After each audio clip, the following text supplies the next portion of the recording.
आपण बनवत आहे कारला मसाला। तुम्ही बघू शकता एका टोपामध्ये मी कारले घेतलेले आहे। कारले स्वच्छ धुवून घेतलेले आहे। हळद टाकली आहे। आता आपण टाकूया थोडंसं खडा मीठ टाकलेलं आहे। हे शिजून घेऊया, तोपर्यंत आपण वाटण करून घेऊया। आलं, मिरची, लसूण, धने पावडर, जिरे, कोथिंबीर याची आपण पेस्ट करून घेऊया। हे बघा पेस्ट करून घेतलेली आहे मी। आता आपण वाटण दाखवते मी तुम्हाला। हे बघा आपलं हे वाटण झालेलं आहे। परत एक घसरा मारून घेऊया। थोडासा अख्ख्या मिरच्या राहिल्यात। कढई घेतलेली आहे। कढईत आपण तेल टाकलेले आहे। अजून थोडंसं तेल टाकूया। हे बघा तेल टाकलं आहे। आता आपण टाकूया ह्याच्यामध्ये हिरवं वाटण। अजून एक चमचा टाकूया। अजून थोडंसं एक टाकूया आपण हिरवं वाटण। अजून हिरवं वाटण तेलामध्ये मिक्स करून घेऊया। चांगलं फ्राय करून घेऊया। हे बघा मी फ्राय करून घेते तेलामध्ये। जोपर्यंत हे फ्राय होत आहे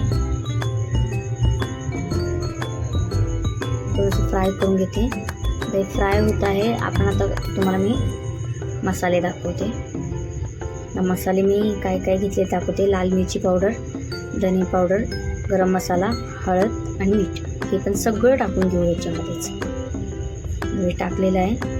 आता आपण हे तेलामध्ये हे आणि हिरव्या वाटणामध्ये मिक्स करून घेऊया। हे चांगलं मिक्स करून घेतल्यानंतर पण आपल्याला ह्याच्यात थोडंसं पाणी टाकावं लागणार आहे। हे जर मसाला जळता कामा नये म्हणून। हे बघा तेल सुटले। आपण थोडंसं त्या बशीमधलं पाणी टाकूया। मसाले घेतले त्यातलंच। हे आपण शिजवलेले जे कारले आहे त्यात आपण पिळून घेऊया, म्हणजे कडू लागणार नाही। बघा आपण मीठ टाकलेलं आहे त्या कारल्यामध्ये। त्यातला सगळा कडवटपणा निघून गेला असं पिळून घ्यायचं, म्हणजे जो कारला मसाला आहे आपला सुक्का कारला आहे ते कडू होणार नाही। मी हळून घेते तोपर्यंत एक पिळून टाकूया आपण कारलं। तुम्ही असं कारला मसाला करून बघा, खूप छान लागतं हे कारला मसाला। सुक्का कारला बोलता येईल, कारला मसाला बोलता येईल। हे बघा ही अशी ग्रेव्ही सुटलेली आहे। शेंगदाण्याचं कूट आपण वरनं घालूया ह्याच्यात आणि परतून घेऊया। झाला आपला हा कारला मसाला। हे बघा शेंगदाण्याचं कूट टाकून हे थोडंसं परतवलं की आपलं हे ग्रेव्ही टाईप होतं आहे सुक्का। आणि ह्याच्यात थोडंसं कोथिंबीर घालून घेऊया आपण। चिरलेली कोथिंबीर घातलेली आहे थोडीशी। तर हे हलवून घेऊया। आता बघा थोडंसं आपण ह्याच्यावर झाकण ठेवूया। झाकण ठेवलेलं आहे।